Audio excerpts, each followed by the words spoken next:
ঋতুভেদে বিভিন্ন রকম শাকসবজি হয়। শুরুতেই যে শাকসবজি বের হয় এগুলোর স্বাদ একটু বেশিই থাকে। এখন টমেটোর সিজন শেষ, টমেটো সব পেকে গেছে, কাঁচা টমেটো এখন নাই বললেই চলে। এখন পুঁই শাক, আলু শাক, লাল শাক, ডাঁটা শাক এগুলো লাগিয়েছি। এই পুঁই গাছটা থেকে গত সপ্তাহ পুঁই শাক কেটেছিলাম, আবারও হয়েছে। টবের পুঁই শাক কিন্তু বেশি বড় করতে হয় না, কারণ ডাঁটা শক্ত হয়ে যায়, মাটি কম থাকে। এজন্য আমি ঘন ঘন কাটি, আর এগুলো যত কাটা যায় ততই বৃদ্ধি পায়। আমার অনেকগুলো বেডে পুঁই শাক হয়েছে, এগুলো সব কাটবো।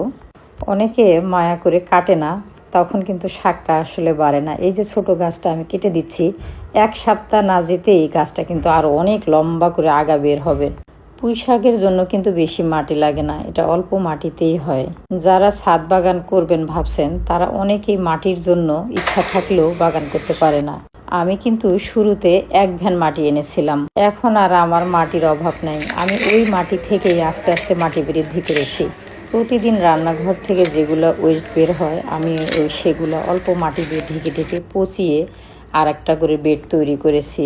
তারপর বাগান থেকে যেগুলা গাছ মরে যায়, বাগান ঝাড়ু দিলে যেগুলো ময়লা হয়, এগুলা সব মিলিয়ে একটা করে বেড তৈরি হয়ে গেছে। দোকান থেকে চা পাতি নিয়ে এসেছি, চা পাতি নিয়ে এসে সেগুলা মিক্সড করেছি, করে এগুলা সার হিসেবেও ব্যবহার করেছি। পরে এগুলা মাটিতে পরিণত হয়ে গেছে। এখন গোবর সার আমার তেমন দিতে হয় না, এগুলা চাপাতি দেওয়ায় এখন আমি যা লাগাই বেডগুলাতে তাই হয়। অনেক শাকসবজি হয়, এগুলো অর্গানিকভাবে তৈরি, খেতেও কিন্তু অনেক মজা লাগে। এই আলু শাকগুলো আমি গত সপ্তাহে কেটেছিলাম, আবার দেখেন বেড ভর্তি হয়ে গেছে। আর কলমি শাকগুলো নতুন, এগুলো আমি প্রথম কাটলাম, দেখবেন নেক্সট ভিডিওতে দেখতে পাবেন। এগুলো কিন্তু আবার বেড ভর্তি হয়ে যাবে। প্রথম যখন হয় তখন কিন্তু চিকন চিকন সরু সরু গাছ বের হয়, দ্বিতীয়বার তৃতীয়বার কাটতে গেলে একদম থোকা থোকা শাক কাটা যায়।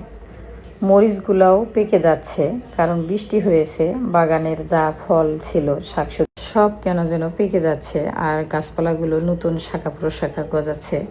আর বৃষ্টি হলেই বাগানে শাক দিয়ে ভরে যায়। এত শাক খেয়েও তখন আর শেষ করা যায় না, তখন আশেপাশে সবাইকে দিতে পারি। আর লেবু গাছে অসংখ্য লেবু ধরেছে, এখন শুধু খাওয়ার জন্য 2-4টা করে ছিঁড়ি, আর বাকিগুলো ছোট ছোট। গত বছর এত লেবু ধরেছিল, লেবুর জন্য পাতা দেখা যায়নি। এবারও সেম অবস্থা। আজকে সকালে অনেক ঝড় হয়েছে, আমার একটা লেবু গাছ ভেঙে গেছে। পাশাপাশি ড্রাম রাখাতে একটা ড্রাম আর একটা ড্রামের উপর পড়ে গেছে, আমার গাছটা ভেঙে গেছে। ছাদে ড্রাম থাকলে অবশ্যই ড্রামের পাশে ইট দিয়ে দিতে হয়, তা না হলে আমার মতো এরকমই হবে হয়তো। অনেক কথা হলো, শুভকামনা।